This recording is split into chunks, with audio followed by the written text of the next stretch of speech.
नमस्कार। आज के इस खास विश्लेषण में हम एक बहुत ही दिलचस्प और सदियों पुरानी अवधारणा पर बात करेंगे। पारंपरिक संरक्षित वन, जिन्हें हम अक्सर पवित्र उपवन या सेक्रेड ग्रोव्स कहते हैं। ये कोई साधारण बात नहीं है, बल्कि हमारे इतिहास का एक बेहद खूबसूरत हिस्सा है और सच कहें तो हमारे भविष्य और इस पूरी पृथ्वी को सुरक्षित रखने की एक बहुत बड़ी चाबी भी है। तो चलिए बिना किसी देरी के इस अद्भुत व्यवस्था को गहराई से समझते हैं। जरा सोचिए, क्या बिना किसी कंक्रीट की दीवार या लोहे की बाड़ के एक पूरे के पूरे जंगल को बचाया जा सकता है? अक्सर जब भी हम संरक्षण या किसी चीज को बचाने की बात करते हैं, तो दिमाग में सबसे पहले कंटीले तार या पहरेदारी का ख्याल आता है ना? लेकिन इसका बहुत ही खूबसूरत और हैरान करने वाला जवाब हमारी उन प्राचीन सामुदायिक प्रथाओं में छिपा है, जो सदियों से बिना किसी भौतिक बाड़ के विशाल जंगलों की रक्षा करती आ रही हैं। खंड 1। पवित्र उपवन क्या हैं? अछूते अभयारण्य। आइए इनकी मूल पहचान को समझते हैं। तो असल में ये पवित्र उपवन हैं क्या? सरल शब्दों में कहें तो ये वो वन क्षेत्र हैं जो पूरी तरह से अछूते और अबाधित हैं। अबाधित यानी यहाँ इंसानी दखलंदाजी बिल्कुल न के बराबर है। ये प्रकृति के वो एकदम शुद्ध हिस्से हैं जिन्हें उनके प्राकृतिक स्वरूप में ही छोड़ दिया गया है, ताकि वे अपने आप विकसित हो सके।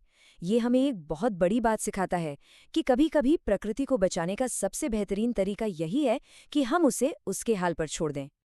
अब एक दिलचस्प बात सुनिए। इन उपवनों का कोई एक तय आकार नहीं होता। ये बहुत छोटे भी हो सकते हैं, जैसे किसी गांव के किनारे पुराने पेड़ों का एक छोटा सा समूह, और दूसरी तरफ ये कई किलोमीटर में फैले विशाल गहरे जंगल भी हो सकते हैं। मतलब संरक्षण की ये सूझ किसी भौगोलिक सीमा या किसी फिक्स्ड साइज में बंधी नहीं है, बल्कि ये समय और स्थान के अनुसार अपना रूप ले लेती है। और इसकी सबसे खास बात क्या है?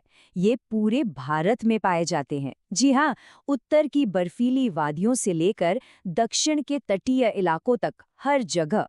यह सिर्फ किसी एक राज्य या समुदाय तक सीमित नहीं है, बल्कि यह एक देशव्यापी प्रथा की तरह है, जिसने सदियों से अनगिनत प्राकृतिक आवासों को नष्ट होने से बचाया है।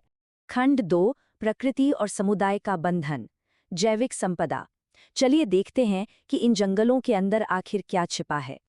ये अछूते वन अंदर से अविश्वसनीय रूप से समृद्ध हैं। ये सिर्फ पेड़ों का कोई आम झुरमुट नहीं है, बल्कि एक जीती जागती जैविक संपदा है। एक तरफ देखिए, यहाँ कई तरह के दुर्लभ औषधीय पौधे हैं, मानो प्रकृति का अपना कोई खुला दवाखाना हो, जो सदियों से बीमारियों का इलाज कर रहा है। और दूसरी तरफ विविध प्रकार की वनस्पतियां और अनोखे जीव जंतु पूरी आजादी से रह रहे हैं। सच में ये पवित्र उपवन कई विलुप्त हो रहे जीवों का एक बेहद सुरक्षित घर बन गए हैं। अब सवाल ये उठता है कि इस बहुमूल्य खजाने की रक्षा आखिर करता कौन है?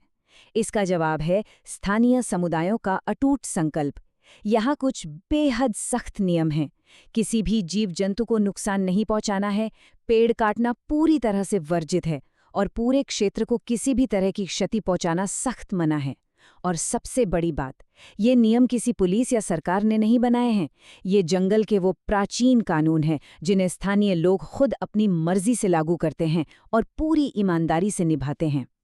इस सदियों पुरानी प्रथा का पूरा सार इस एक गहरे वाक्य में छिपा है। पवित्र उपवन सामुदायिक रूप से सुरक्षित जैव संपदा हैं। ये कोई छोटी बात नहीं है। इसका सीधा सा मतलब है कि ये हरे भरे स्थान किसी सरकारी आदेश की वजह से नहीं बचे हैं, बल्कि इसलिए बचे हुए हैं क्योंकि स्थानीय लोग प्रकृति के साथ एक गहरा सम्मान और आध्यात्मिक जुड़ाव रखते हैं। ये लोगों के बीच से निकली संरक्षण की सबसे सच्ची प्रणाली है।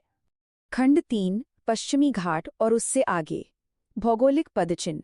आइए इसका एक बहुत ही प्रसिद्ध उदाहरण देखते हैं। भारत के सबसे खास और संवेदनशील पारिस्थितिक क्षेत्रों में से एक है हमारा पश्चिमी घाट। अपनी अनूठी जैव विविधता के लिए मशहूर इस क्षेत्र में ऐसे अनगिनत पवित्र उपवन आज भी शान से फल फूल रहे हैं। ये उपवन इस पूरे इलाके की हरियाली को बनाए रखने में एक मजबूत स्तंभ का काम करते हैं। पश्चिमी घाट के ये जंगल इस बात का जीता जागदा सबूत है कि जब हम प्रकृति को उसका स्पेस देते हैं तो वो कितनी अद्भुत तरीके से खिल उठती है। खंड 4। जीवन से परिपूर्ण एक ग्रह। वैश्विक जैव विविधता। अब इस पूरे विषय को एक व्यापक नजरिए से देखते हैं। आज के इस विश्लेषण का सबसे बड़ा और अहम सबक यही है कि हमें अपने ग्रह को जीवन से परिपूर्ण बनाए रखने के लिए जैव विविधता की रक्षा हर हाल में करनी ही होगी। अगर प्रकृति के ये विविध रूप नहीं बचे तो न तो पेड़ पौधे बचेंगे और न ही जीव जंतु। हमारी पृथ्वी का पूरा भविष्य इन्हीं जंगलों पर टिका है।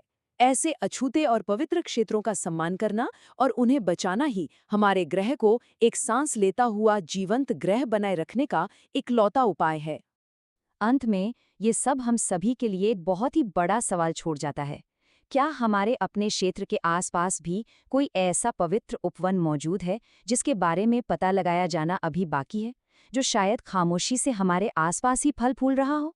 शायद अब वक्त आ गया है कि हम सब अपने आसपास छिपी प्रकृति की इस शानदार व्यवस्था को जानें,